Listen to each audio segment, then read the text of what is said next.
మనకి ఆషాఢ మాసం ప్రారంభమవుతుంది. ఆషాఢ మాసం ప్రాముఖ్యత ఏంటి? ఆ ఆషాఢ మాసంలో స్త్రీలు ఎలాంటి పనులు చేయడం వల్ల లక్ష్మీదేవి కటాక్షం మనపై ఉంటుందో ఈ వీడియోలో తెలుసుకుందాం.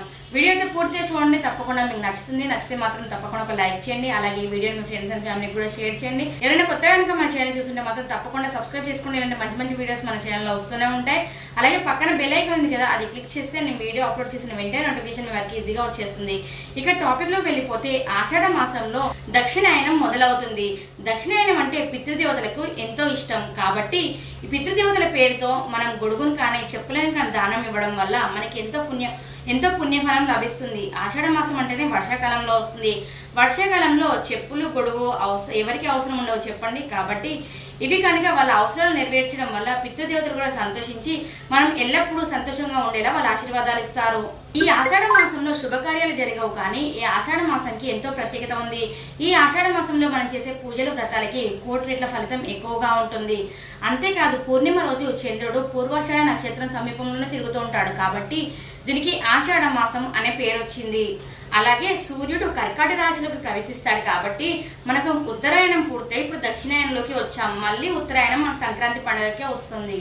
మనకి ఆషాఢ మాసం అనగానే ఇంకోటి కూడా గుర్తొస్తుంది, అదే అత్త కోడలు ఒక దగ్గర ఉండకూడదు, ఒక గడప దాటకూడదు అని చెప్పి. దీని వెనుక కూడా ఆరోగ్య ప్రయోజనాలు ఎన్నో ఉన్నాయి. ఆషాఢ మాసంలో కనుక కొత్త కోడలు ఇంటి దగ్గర ఉంటే కొత్తగా పెళ్ళైన వాళ్ళు ఎవరైనా ఊరుకుంటారా చెప్పండి? భార్యాభర్తలు కడవడం వల్ల ఆ అమ్మాయి అయితే గర్భం దాలుస్తుందో గర్భం దాల్చిన 9 నెలలకి మనకి ఎండాకాలం వస్తుంది. ఆ కాలంలో పసిపిల్లలకు కానీ బాలింతలకు కానీ ఎన్నో ఇబ్బందులు ఎదురవుతాయని పూర్వకాలంలోనే మన పెద్దలు ఈ నియమాన్ని ఏర్పాటు చేశారు. అలాగే ఈ ఆషాఢంలోనే మనకి తొలి ఏకాదశి కూడా వస్తుంది. దీన్ని శయన ఏకాదశి అని కూడా అంటారు. ఈ ఏకాదశి రోజు ఆ మహావిష్ణువు యోగ నిద్రలోకి వెళ్ళిపోతాడు. ఈ ఏకాదశి రోజు ఆ మహావిష్ణువుకి ఉపవాసం చేసి ఆయన ధ్యానంలో ఉంటే కనుక మనకి కోటి రెట్ల పుణ్యఫలం లభిస్తుంది. మనకి ఆషాఢ మాసం అనగానే గుర్తొచ్చేది ఇంకోటి ఉంది, అదేనండి గోరింటాకు. గోరింటాకు స్త్రీ సౌభాగ్యంగా కూడా పరిగణిస్తారు.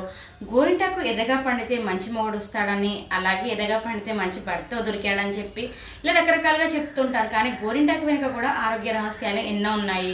గోరింటాకు పెట్టుకోవడం వల్ల మన శరీరంలో ఉన్న వేడి అనేది తగ్గుతుంది. ఇంతవరకు ఎండాకాలంలో ఒళ్ళు మొత్తం వేడిగా అవుతుంది, సడన్ గా మనకి వర్షాకాలం వస్తుంది. వర్షాకాలం వల్ల వాతావరణం మొత్తం చల్లగా అవుతుంది, కానీ మన శరీరం మాత్రం అలాగే వేడిగా ఉంటుంది. కాబట్టి గోరింటాకు పెట్టుకోవడం వల్ల మన శరీరంలోని వేడి అనేది బయటకు తీసేస్తుంది గోరింటాకు. అంతేకాదు గోరింటాకు వల్ల రోగ నిరోధక శక్తి కూడా పెరుగుతుంది. అలాగే మన చేతిలో గోరింటాకు ఉండడం వల్ల ఈ వర్షాకాలంలో చిన్న చిన్న క్రిములు కీటకాల వల్ల కూడా మనకి ఆరోగ్యం పాడవుతూ ఉంటుంది కదా. మన ఆహారం తిన్నా కూడా మన చేతుల నుంచి వెళ్ళి బ్యాక్టీరియా కానీ ఇలాంటిది కూడా మన కడుపులోకి పోకుండా గోరింటాకు వాటిని అడ్డుకుంటుంది. అలాగే పాత రోజులలో వర్షాకాలం అంటేనే పంటలు మంచిగా పండుతాయి. ఆడవాళ్ళు ఆ మట్టిలో చేయి పెట్టి ఎలాగైనా పంటలు పండించాల్సిందే.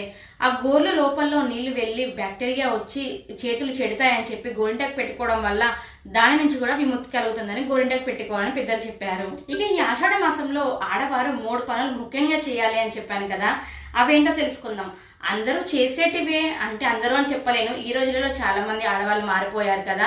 ఇంటి ముందు ఉదయం లేవగానే ముఖ్యంగా మనం మొదట చేయాల్సిన పని ఇల్లు వాకిలి ఊడ్చుకొని ఇంటి ముందు ముగ్గు పెట్టుకోవడం. ఇలా ముగ్గు పెట్టుకోవడం వల్ల ఆ ఇంటికి లక్ష్మి కళ వస్తుంది. అలాగే లక్ష్మీదేవికి ఆహ్వానం పలికినట్టుగా కూడా ఉంటుంది. అపార్ట్మెంట్ లో ఉన్న వాళ్ళు మాకు చోటు సరిపోదండి, చిన్నగా ఉంటుంది అనుకుంటారు, కానీ ఒక మూలన ఒక 2-3 చుక్కలు పెట్టి ముగ్గు వేసుకున్నా కూడా ఆ ఇంటికి ఎంతో కళ ఉంటుంది. ఒకసారి మీరు గమనించండి. ముగ్గు వేసుకోగానే వెంటనే మనం స్నానం చేసి గ్యాస్ స్టవ్ దగ్గరికి వచ్చి గ్యాస్ స్టవ్ కి బొట్లు పెట్టి పసుపు కుంకుమతో బొట్లు పెట్టిన తర్వాతనే మనం గ్యాస్ స్టవ్ వెలిగించాలి. స్నానం చేయకముందు అసలు వంట చేయకూడదు. గ్యాస్ స్టవ్ అంటే అగ్నిదేవుని మరో స్వరూపమే కదా. ఫస్ట్ దానికి బొట్లు పెట్టిన తర్వాత మీరు వంట కానీ కాఫీ టీ కానీ ఏదైనా పెట్టుకోవచ్చు. ఇక 3వది వచ్చేసి ఆ తులసి కోటకి కొన్ని నీళ్లు అర్పించి దీపారాధన చేయడం.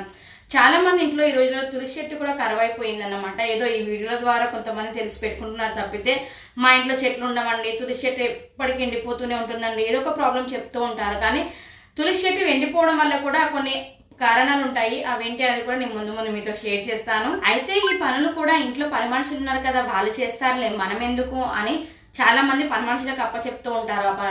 ఆ పనులు చేయడం వల్ల ఫలితం వాళ్ళకి వెళ్తుంది, కానీ మనకి వెళ్ళదు కదండి. మన ఇంట్లో కొన్ని ముఖ్యమైన పనులు ఏవైతే ఉంటాయో అవి మనం చేస్తేనే మనకు ఫలితం దక్కుతుంది తప్పితే వేరే వాళ్ళతో చేపిస్తే ఎలాంటి ఉపయోగము ఉండదు. ఇవేనండి ఆషాఢ మాసం ప్రాముఖ్యత. ఆషాఢ మాసంలో స్త్రీలు ఏం చేయాలనుకుంటున్నారో అవి చెప్పాను కదా. చిన్న చిన్నవి ఏదో మనం పెద్ద పెద్ద వ్రతాలు చేయని అవసరం లేదు. ఇంకోటి మర్చిపోయాను, ఇప్పుడు ఆషాఢ మాసం పౌర్ణమి రోజున 16 సోమవారాల వ్రతం ఎవరైతే చేస్తారో వాళ్ళ కోరికలు అన్నీ నెరవేరుతాయని మీరు కూడా వినే ఉంటారో. అయితే ఆ వ్రతం నేను కూడా చేయాలనుకుంటున్నాను. మీకు ఇంట్రెస్ట్ ఉంటే మాత్రం తప్పకుండా కింద కామెంట్ చేయండి. ఎందుకంటే పూజ చేసేటప్పుడు ఎలా చేయాలి ఏంటంటే చాలా మందికి అనుమానాలు ఉంటాయి. మీకు ఇంట్రెస్ట్ ఉంటే నేను ఆ వీడియో మీతో షేర్ చేస్తాను. అలాగే నేను 16 సోమవారాల వ్రత కథ నోట్బుక్ పుస్తకం కూడా తెప్పించుకున్నాను అన్నమాట. దాని ప్రకారంగా మనం పూజ ఎలా చేసుకోవాలి, మహాదేవుని కరుణ మనం ఎలా పొందాలి ఏంటి అనేది మొత్తం షేర్ చేస్తాను. వీడియో మీకు ఎలా అనిపించింది ఏంటి అనేది కింద కామెంట్ చేయండి. వీడియో నచ్చితే తప్పకుండా లైక్ చేయండి, షేర్ చేయండి. అలాగే ఇలాంటి మంచి మంచి వీడియోస్ కోసం నా ఛానల్ తప్పకుండా సబ్స్క్రైబ్ చేసుకోండి. పక్కన బెల్ ఐకాన్ ఉంది కదా, అది క్లిక్ చేస్తే నేను వీడియో అప్లోడ్ చేసిన వెంటనే నోటిఫికేషన్ మీ వరకు ఈజీగా వచ్చేస్తుంది. Thank you for watching.